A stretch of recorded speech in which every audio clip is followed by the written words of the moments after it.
Alright, so now that our brushes are made, you'll notice I made 3 brushes. You need a minimum of 3 to complete this properly. The very first thing after you've completed everything else in the previous video, part 1, is that you're actually going to want to use your magic wand tool. And again, if you click and hold over here, you're going to see you might have this one sitting there, but it's right under. It's 4 tools down. It's called a magic wand tool. Okay. The one important thing that everyone forgets, and even though I say this, you're going to forget it, so take a look up top where I'm circling. We're looking to uncheck the button called contiguous. So you don't want to check there. It's really important that you don't want to check there. You also are going to want to set that tolerance down to about 20. Tolerance means how picky your magic wand is going to be. You don't want it to be too picky or too mild.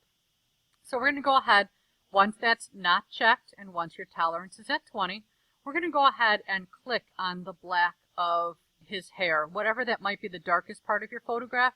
You're going to click on it. You're going to see crawling ants, which makes a selection. We're going to make a new layer right down here, this little one that looks like a folded post-it note. And we're going to click on that word, and we're going to call it black and press enter. Now on this particular layer is where we're going to stamp in the black. I'm going to go ahead and turn off visibility of my background. Notice I just have my crawling ants right now. Go into my brushes. I'm going to make sure I've got black inside of there. I'm going to scroll down. And the very first thing I'm going to grab is whatever that brush happens to be that I want to use here. I'm going to go ahead and start with the first one. It could be any one of those 3. So what I'm going to do is you're going to see that it's a pretty small brush. I'm going to go ahead and make it bigger. Again, I could use my bracket keys, or I can go ahead and use my size right here and bring that size up. Okay? I'm going to start off with putting a bunch of really big ones down. Now notice it's only coming through in some areas, okay? It's getting cut off depending on where I'm clicking. So I want to make a really big impact. And again, some of these you will be able to read, some of these you will not. The smaller the details, the more you need to click and almost fill them in with the brush. It's really important that you do that. And now I'm going to go ahead and carefully select some areas to place the rest of my words. Notice I'm getting little peaks of the word. That is crucial. I cannot and will not see the entire word everywhere. People kind of get uncomfortable with that. Like, I can hardly read it. It's a teaser. It's not meant to be something that is completely legible. Notice I'm going quite small and placing them in there. Okay, little tiny peaks here and there. Again, making sure that that's colored in. Notice I click over there and don't find anything. I can also change my amount of scatter, or how spread out these brushes are. So I click once and just kind of swipe them through. To do that, I'm going to Window. I'm going to go ahead and open up my brush cup. And there is my spacing. When I increase the percentage for spacing, you're going to see they get spread out nicely. When I do that, I have one click. I clicked and it's still being held, and I literally just kind of drive it around and fill it in. Just kind of drive it around, fill it in a little bit. You're going to see they're going to get nicely scattered. I can make them even smaller, get them really tiny, just kind of go at a different angle with this one in particular. Different angle, different angle, different angle. Really get them filled in, making sure that everything is nicely filled in. Obviously filled into a point. It's not going to be a pure black, otherwise it makes no sense to make any brushes. So with that, I can go ahead and turn on my background layer. You're going to see that my work disappears. That's okay, because now we're going to move on to a dark gray. Magic wand, the darkest gray. You'll see that it's a far smaller section than before. I'm going to go ahead and make a new layer. Dark gray. And then I'm going to turn off my background. I can leave this black layer on, or I can turn it off. It's completely up to you. But on this particular layer, I'm going to need to change my brush color to a dark gray. My suggestion would be somewhere around, let's see, that's about a 65 to 70% gray. I'm going to go with a 65% gray. That's on my swatches. And if you don't have that, you can click here and just, it's kind of a little below the middle. Okay? I'm going to go to my brushes. I'm going to go ahead to my next one, and I'm going to choose the little red Corvette. And the first thing I'm going to do, same as before, I'm going to take some large brushes. I'm going to go ahead and stamp them, getting them into different areas that I see this crawling ants. You have to make sure that it becomes effectively applied. Okay, the smaller the area, the more you just kind of have to go in there and color it in. I'm going to then just go to some smaller ones right away on this particular layer because it's such a small section. There's very little of the dark gray in this one. Okay, so I'm going to go around, just do some clicking. I can go back to my brush cup and I can space those out as well. Double arrow to put it back in. I can just kind of sweep it through if I need to. But again, this is such a small area. I can do individual clicks when I need to make sure that it gets properly filled in, all that good stuff. Okay, so with that, I'm now going to go ahead, making sure I don't miss the corner of this face. I'm going to go ahead and turn on my background layer again. I'm going to magic wand, and I'm going to get the lightest gray. Okay, so there's my lightest gray, smallest amount. Again, new layer, light gray. Keep yourself organized. This is organized. Background layer off. Again, you want to make sure your light gray is active. Now I'm going to go ahead to my last brush. And my last brush is the Prince symbol. I'm also going to make sure that the color in my brush changes to a lighter gray. And we're going to talk like right over here with maybe, let's do maybe a 35% gray on that particular one. And then I'm going to go ahead and start stamping. Again, starting with my largest.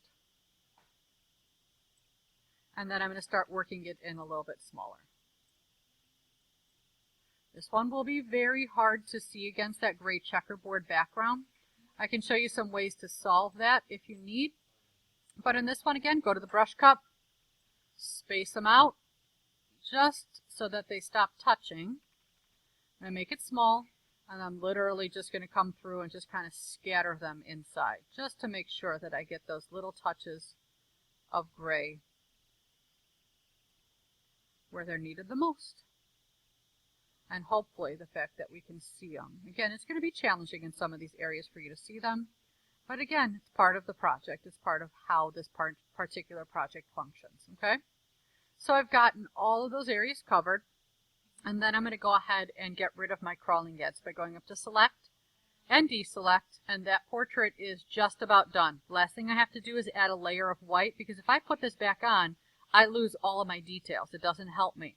I'm going to actually make a blank layer, making sure that layer is right above my background. It's really important that it's right above your background. If it's not, if that layer goes on top, you're going to block your work. And on this layer, let's go up to Edit and Fill, and you're going to use and select the white. It's the bottom one on the menu. You go ahead and select white. That's going to fill the entire section with white. Now before you do this, again, make sure that you have deselected, which was select, deselect. Otherwise, it'll only fill a part of it with white. You want the whole thing to be white. I put that white in, and this particular image now has a white background, of which makes it done. Now there's one more step that you can take to actually add some color into this typographic portrait. And that step involves you adding another layer, but on the very top. And this is a non-destructive layer. It's going to put some color into this that maybe you might like to add to yours. I'm going to show you some options. Notice I clicked on whatever the top layer was, and then I press this button, and it'll put it right above it. If it doesn't, then just click and move it where you need it. Okay? On this layer, I can add my color, and let's say I decide I want to put a purple in. I'm going to click and hold over here. I'm going to go to my paint bucket. I can also go to Edit and Fill, but this one was easier for me. Let's say I go to the purple, and I just go ahead and I fill this entire layer with purple. I'm going to let's choose that one. Okay? I'm going to then click on the word dissolve. This is my layer blend mode, how this reacts to everything underneath it. So it's on. I'm going to click on the first one, dissolve. You can see it doesn't do anything. But once this is in blue, I can go ahead and use my down arrow keys on my keyboard. I can go ahead and tab it down, and I can really see what each one of these does for this particular image. Like this one's pretty nice. The previous ones I wasn't a really big fan of, but this one's really nice because I still have my detail. I keep going through all of my details, and I can go ahead and I can select something that I might particularly like for this project. So again, you may decide you don't want anything, or you might want more than one color. So I'm going to go ahead and show you this gradient tool.